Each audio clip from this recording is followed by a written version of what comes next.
أعوذ بالله من الشيطان الرجيم. بسم الله الرحمن الرحيم. السلام عليكم ورحمة الله تعالى وبركاته. وأنا على ذلك سعود اللي بيرد شوكتها مسواح ولا أكثر حبيب وانا سام قفك وطاي كل صلوات برنامج كنا وذاك لو وحيد عي سأنفهمه وحيمان كريه برنامج كنا ما أنت وحق سوق عضنا إننا قلب كان maxay noqotay sababta ku bixisay dalka Imaaraadku inuu burburiyo dalka Suudaan ee walaalaha yihiin maxaana uga dhiman kala taritaanka dalka Soomaaliya oo uu ku howlan yahay hadda laba qodob ayaan ku soo koobaynaa inta hadda soo cadaatay waa sababnaan karaan waa qodobka koowaad aqbalitaanka dalka Imaaraadka iyo dalal kale oo Carabta ah oo aan aad u badnayn ay aqbaleen Great Israel inay ugu bariso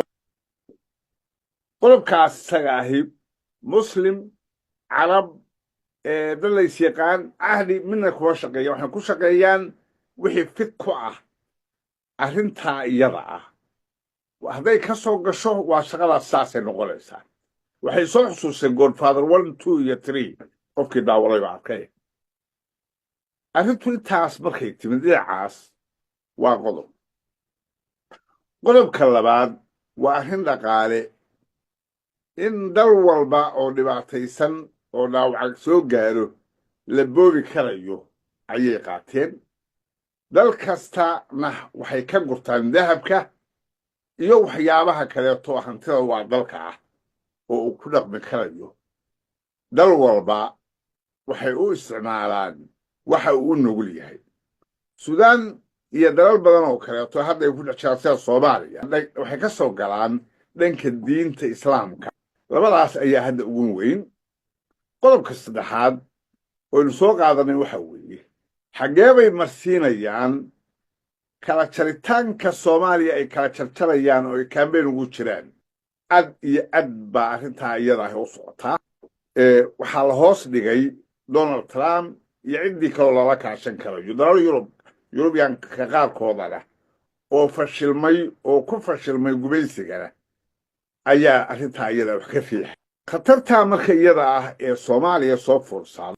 Suudaan waxaad moodaa inaysan ku guuleysan oo Ilaahay subxaanahu wa ta'ala u heliyay Ilaahay ma u helin doonaa suba waagi horeba waxa fili jiray Soomaalida caasiga noqotay dabcan Ilaahay mar walbaaba waa naxariis badan yahay ummadda la dulmiyayana mar walbaba inuu ilaaliyo dulanka ka ilaaliyo noocay raanba ha noqdeene isagaa u taagan maxay isaga abuurtay laakiin dadaal Soomaalida dhinaceeda ka muuqdaa ma jiro haddii marka arrintu ay tahay in mustaqbalkeeni dadnimadeeni jiritaankeenni aan baaba'ay midnimo la'aanta darteed oo laynoogu soo gabanayo darteed maxayna kala gudboon inaan arrintan ka samayno si aynu halistaan uga baxsano aragtidayda waa sida kow waa in dowladda ay ka tagto fadhi ku dagaalanka ka muuqda hadalladooda la xintamayaan dowlad goboleedyada qaarkood ay u xintamayaan sidii warlooradii ayna u gudbaan dal iyo dad inay mas-uul ka yihiin oo dalka la wadaagaan khatarta inagayna soo foodsaaday waxyaabaha aan kala tabanaynana meel aan dhiganno oo ku xallinno sidii weligeenba inuu xalisan jirnay aniga halkaa ayay ii qotontaa haddaan la helinna waxaa imaan karaysa inaynu u helinno shisheeyaha damiciisa ku daaban cadowga muslimka iyo cadowga Soomaalidaba dhammaan arrinkan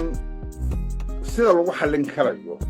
waajib baa ka saaran qof kasta oo Soomaali ah isagoon u eegin hadalkan isaga ayaa yiri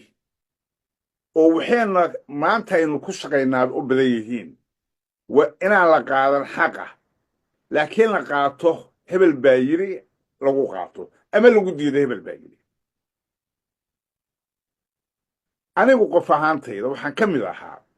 dadkii lagu khataray cigaalka iyo cimaamada iyo maxaan ku yiraahdaa khamiiska oo u qaatay muslimiin saalixiin oo nabigii ka dhashay inay noo yimaadeen gaar ahaan imaaraadka waxooduna ay yihiin caawimaad walaalnimo iyo gurmad walaalnimo dal walaal inala ahi ma jiro oo soo gurmaday dal aynu la daraysanayno oo danteenna ka sugnayna ma jiro waxaynu nahay qolo gawaan raacday